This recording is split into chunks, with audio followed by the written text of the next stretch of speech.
Hello, Ohio. Next, she is an actress and director whose credits include Mistresses, Thirst, and The Mentor. Today she joins us to discuss the role of former Time Bureau director Ava Sharp. Please welcome Jess McCann!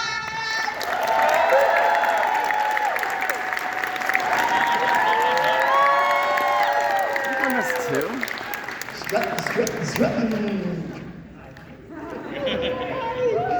Oh, hi there. Hello. Next, she is a screen and stage actress whose credits include As the World Turns, Smash, and American Odyssey. Today she joins us to discuss the role of Air Toto Willing. Zari Tomez, please welcome Talas!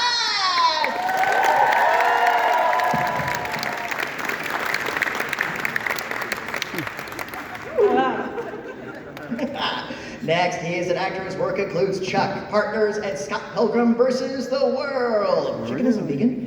Today joins us to discuss his work as Ray Palmer, the Atom, and his return to the role of Clark Kent, aka Superman. Please welcome Brandon Ralph.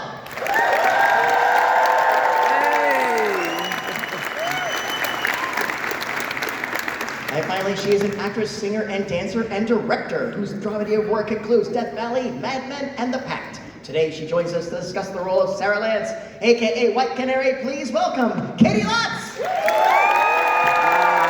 Good to see the veteran actress herself. Hello. Hi. It's a bright light.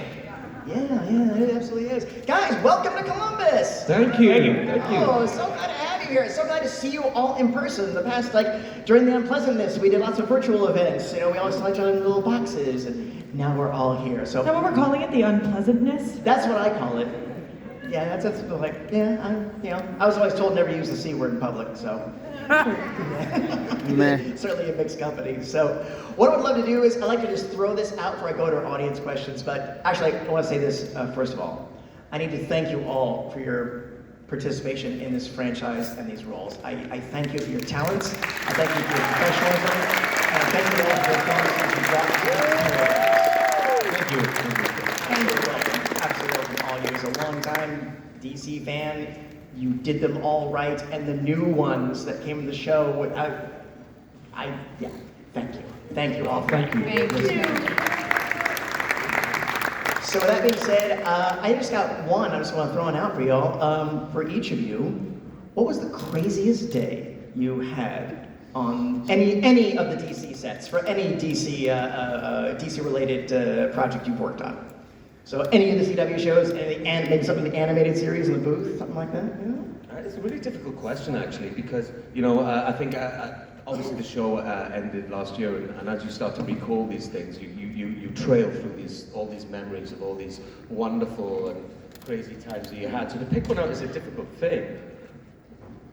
Oh, for me, I mean, I have a lot. The first one, sorry, Mike, is probably the first time maybe I stepped on set as Superman in Superman Returns.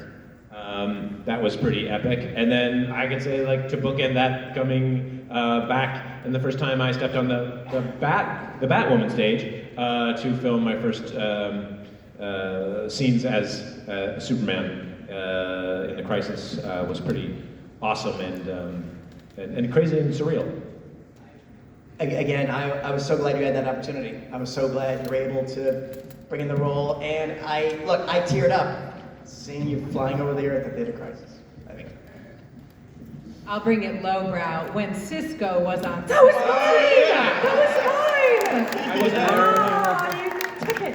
When Cisco came to set, we were like, I couldn't handle myself.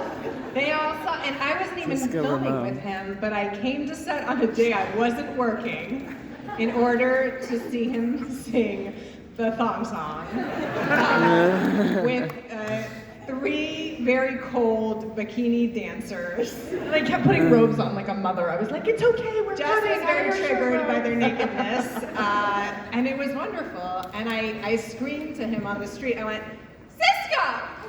And he turned around like I was a crazy person, and the handler who he was with went, she's with the show, it's okay. But I literally just screamed his name at him, and that was it. That's all I could handle. I was genuinely starstruck. It was Well, we very grew up with that. exciting. So I in the 90s, like, when I met him, I was like, hey man, how's it going? Because, you know, it was such a huge, that song was such a huge thing when I was in Wales. I mean, you he know? brought his own costume from the original thong song. The microphone And was the the microphone. same. Matt, was it The that song that got you dancers into were the wearing same. thongs? It actually is. It opened Was. the door. Little known That is- story. In the same breath, growing up with Tom Wilson, like Back to the Future, then playing my Oh, boss. yeah. Yeah. My little me was just like, is this it? I made it. That's it. He's amazing.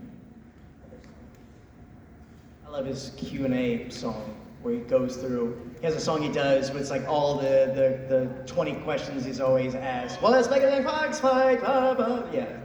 And he has a little card that he gives to when he's recognized in public. Excuse me, are you? And he whips it out. It's a little fact. Yes, I am. Here you go. Thank you. And it's perfect.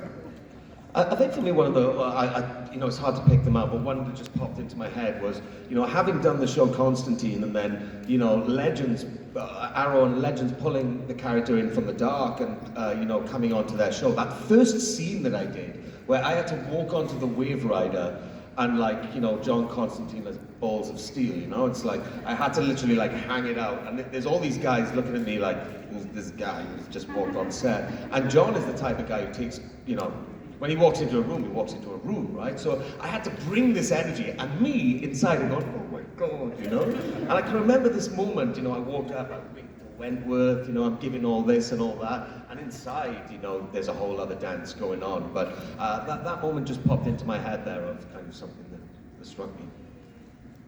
That'll work. That'll work. Katie, yellow? I forgot what the question was. Craziest moment or moments Oh. in the DC universe. I mean, it definitely would be during one of the crossovers. I think like when I show up and I'm shooting Legends and then driving to the Batwoman set and they're like shoving my other costume in, and then you show up at the Batwoman and they're like, okay, now you got to get to Supergirl, and like you're showing to the next show and you're like, you don't know where you are or what you're supposed to be doing, and those times are crazy, but fun, really fun.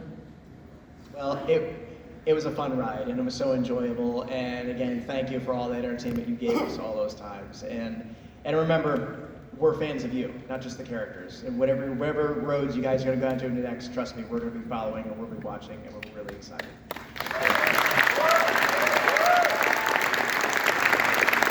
Feel and appreciate the love. And thank you for appreciating my capricious curiosity. I'm going to turn it over now to our audience, like I said over here, and remember our 3 rules. Oh. Not bad for a 55-year-old man. All right. You're 55?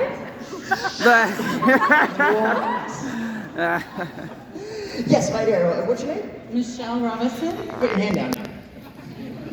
Nah, I'm looking at Raise the you. roof, Michelle, Hi, yeah! Michelle. What do you got? What's your favorite sandwich? Random. I love it. Do you know that I literally have one motto, and it's that if I only had one wish, it would be a sandwich? Honestly, I say it to the kids, it's such a mom joke, isn't it? I love sandwiches. She does. I love sandwiches. That's your I bread and can't butter pick a joke. favorite. Jess literally would always have, like, she would order at least 2 sandwiches from Crafty, one for now, and one to be put in her refrigerator for later. And then she'd wrap it, put it in her bag. I was a hoarder of food because I'm the oldest of 7 kids, and like everybody else eats before you, so I would take all the food, but sandwiches especially because they hold. You don't like my jokes? So what's your favorite? I can't pick. Just the sandwich is enough.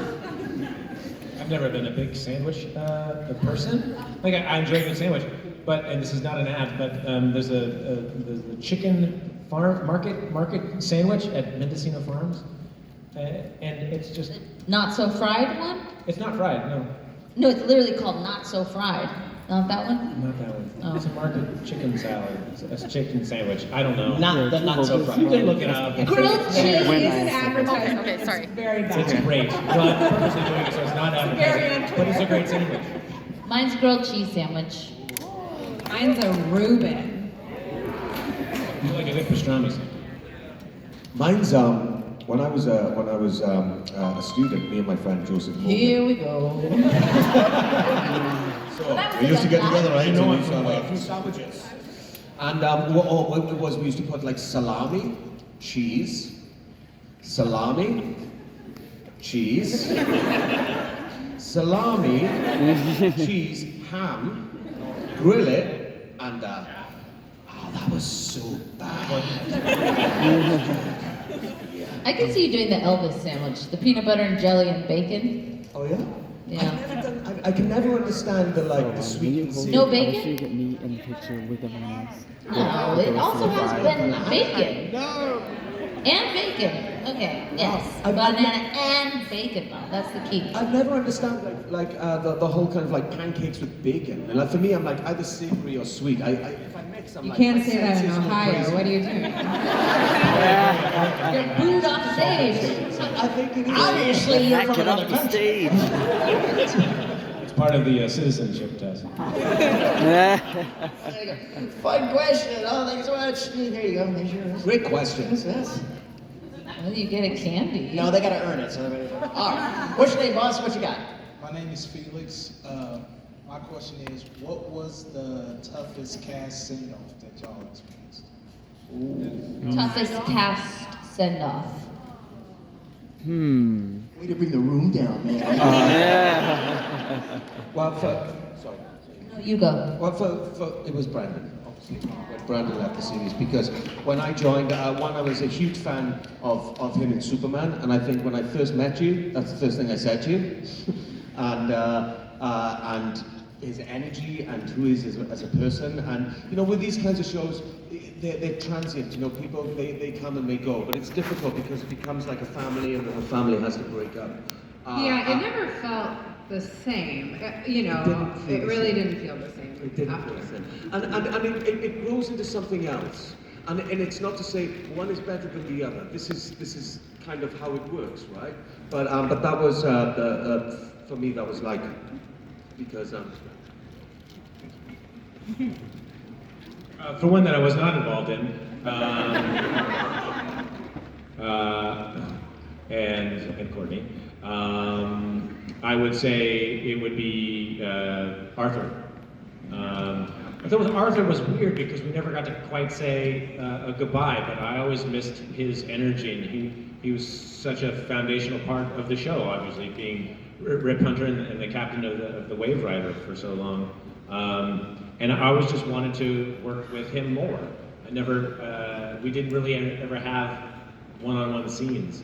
And he's just a fantastically talented actor and wonderful human being. So I miss having him. And then also Martin Stein.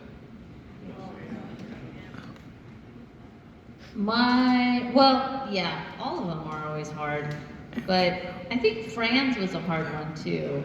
The other half of Firestorm, and I think because it was just me and him in that scene too. That's the goodbye scene, and he was kind of like my little brother, so it was like that one was sad. It was hard. I don't think we were happy to see anyone go, actually, which was like one of the wonderful things about our show is that we actually all liked each other, and there was just sort of this like magic energy and like connection that I don't know. And I think part of that is like who was cast, to give some credit to our producers. Like they didn't bring in people who were a problem, and I think something in them knew not to bring those people in because they would not mesh with this group. We weren't happy to see anybody go either. you know, it's like TV shows as well. You know, TV shows are birthed and then they get cancelled, and everything moves and changes. And with one door closes, another opens, and it's always sad. But in life, we have to keep going. We have to find a way through, and it's okay. This is part of the journey, right? So it's I don't know why I'm suddenly speaking in like a French accent. But no, it's part of the whole game. So you have to become not hardened to it, because then you lose your sensitivity to these things, but you have to become used to it. And that's the difficult thing, I think, for everybody. That's showbiz. Yeah. It's always I mean, it's a life. It's not life. Everybody has their ups and downs and disappointments. Ours are just kind of in the public. So it's like, hey, what's your name? What's your question? My name is Sabrina, and one of the things that's so endearing about Legends is like the whole plot is like, oops, we failed, and now let's fix it. And I was just wondering if you guys had any personal stories of like something that happened either on set or in a plot line that didn't go the way that you meant it to, and how you guys can pick yourself up from that. Everything in life. Like it's like, yeah, you know, like well, when I auditioned for Constantine, I was like, you know, who is this guy? What is it? You put yourself out there and you fail and you learn to walk. You know, and I think that that's a constant all the time, and you never get used to it. It's not something where you're like, oh, I'm okay with failure or rejection. You don't get used to it. You have to become more braver as you get older, I think, to step into the possibility of failure and all that. But you do, hopefully, and you learn from it, and hopefully then you grow. But, yeah.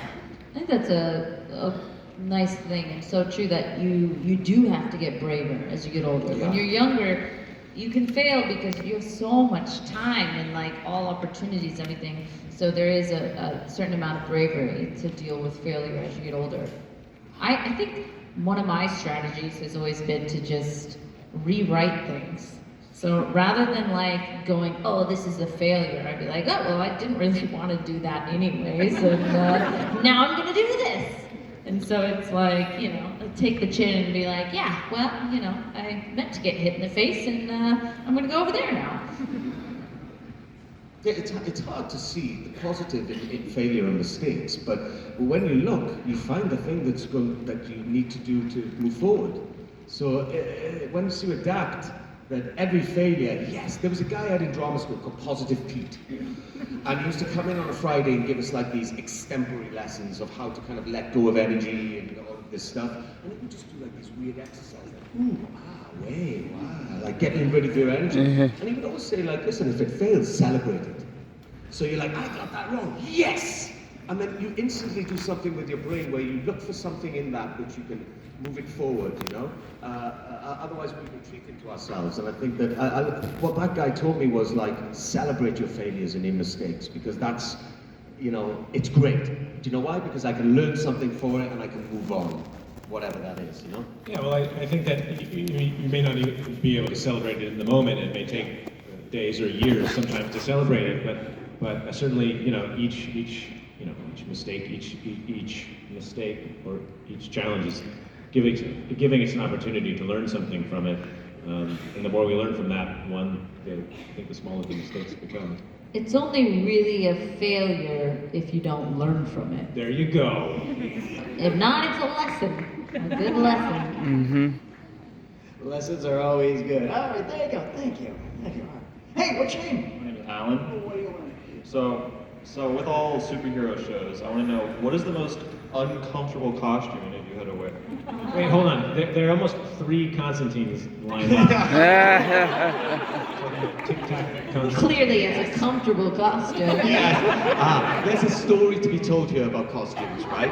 Because here's the thing. I joined Legends, and Legends of Tomorrow goes to a different time, different place. Really? Different genre. Sounds like a good show. It should be on TV. But what's funny is, so you're shooting long hours, and you know we're in the studio, and these guys are being pulled out to do costume fittings on every episode. I'm just sitting back and Wait, can we talk about your all white in the forest? No. Candy. You get a comfortable costume and candy, I guess. Oh, you earned that. But yeah, that's so for me, the costume of wearing John, I even had my mic wired into my tie, so I didn't even have to go to sound. Now this isn't me being lazy, this is me being economical. So everyone would go, we're calling you to set, everyone would go, and I just... I think Brandon wins. I mean, that Adam costume was a production. Which, by the way, I saw some movie recently with they had the Adam in the movie. What's the movie they just had with Adam? Black Adam. Black Adam, thank you. And your costume's way cooler. Your costume is way better. Comfortable. Adam Anybody else have any costume challenges? The costume challenges. No, I was just gonna say, meanwhile, I was also in the same suit, and I had a friggin' fitting every time, and they couldn't get my wire on. I've never seen a white shirt be harder to find that fits. Oh, it's just I don't know, on a occasion. female body or something. But we went through I burned the shirt at the end. Yeah, When maybe they, in, I was like, like, I'm this not wearing angle, that white shirt anymore. point it and I with them, cut so I'm in it and too. I put it in the garbage can, and I lit a fire, and they were mad at me because I lit a fire in my trailer. And Burn the because, trailer yeah, down. we did the bodysuit one that pulled because it would untuck, and then we couldn't get the mic anywhere without it scratching you. But I didn't have a tie on. You mic the tie. But yeah, men don't have this problem with these. Look at this outfit. Oh my God. Yeah. Unless you're wearing tights. Unless you're wearing tights, yes. Or No, I meant the suit. Yes. Or this. The suit always is good on the dude. It's harder on the female body. But that Yes, it doesn't fit understood. in the right That way. Adam costume, there was a whole like How many flight people? case for the Like a whole thing, team? right? Well, It was- sometimes on set we had 3, but we only really needed 1 most of the time. But if it was, we had stunt double on set.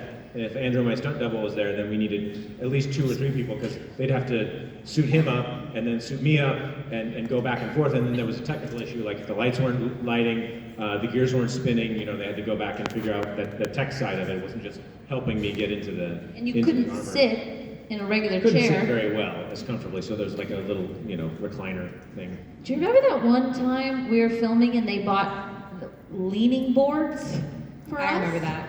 We had Did these. not wrinkle our dresses. They didn't want us to wrinkle our costumes, and so they were like, "You won't have." We were at that weird chateau. There was It the no 40s. chairs. It was the 40s. Was it the 40s? Something, but there was no chairs, and we weren't allowed to sit. There was boards that kind of looked like a tilting coffin. Like a hearse. Yeah, and you just had to lean, and that was all you could do, so you wouldn't wrinkle your dress. No wonder that style never stayed. Harry was thinking all those fun historical costumes were fun, but maybe not. No, this is the thing. What would happen is, what was so cool about our show was the time travel element, and I enjoyed wearing different clothes every week. But I never learned the lesson. I would go into the fitting and I'd be like, ooh, okay, cool, yeah, let's do that, let's add that. And then after day 2 of wearing that thing, you don't realize that am I okay? Oh, I got candy, great. The shade thrown at him, that was worth it. But even to the last season, when I was playing the evil Zari, I was like, I want tattoos, which sounded like a great idea. No. By day 3 of shooting and having to come in early to apply these tattoos, you're like, I cannot make decisions that are good for me. But yeah, I never learned it, but it was fun. I don't know, it was fun. I liked that part of it. There you go. Thank you, boss. Great one. All Thanks, right. Hello again. And what's your name, Constantine? I'm Kurt. Kurt, and what do you want to know? So I wanted to say I appreciate it being such an inclusive show, and it makes me always feel like I would be welcome on the Wave Rider. And I want to ask, in season 4, when they started doing the mythical creature stuff, is there any mythical creature or cryptid or anything that you would have liked to see? Because personally, I always thought a Cthulhu or a Mothman episode would be really cool. On the show or in real life? So sour. I know, I need a minute. Could someone else? I don't know if I have an answer. I just like the dragons in season 4 because I'm a fan of dragons. But that doesn't answer your question of what I would want. Pegasus. Chimera. Pegasus. A Pegasus. I liked our murderous unicorn that sprayed LSD. I've got to say, what other TV show could you have a murderous unicorn that bites off a nipple, goes down to hell, and then the nipple comes back to haunt the owner afterwards? That is just... It almost becomes like a central character in the show. Nipple. I had so many scenes with Gary's nipple. It was so uncomfortable. With a straight face, just trying to be like, you nip Gary that Grant time is all the man we need. Hypnotized her with your nipple. For Mona Wolf, I had to say that line, and I couldn't. I was like, you have to leave. You have to do something. I was always interested in the chimera because it's made up of the three different elements of the three different animals that but what it represents as well, and in certain mythologies and psychologies, you know, we would be told that we have inner chimeras as demons and things like this. So, but actually physicalize a chimera in some kind of animal in the show, that would have been cool. Yeah. There you go. Thank you.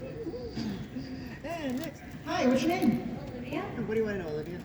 Do you think you would be able to survive with the amount of roommates the Legends have? No.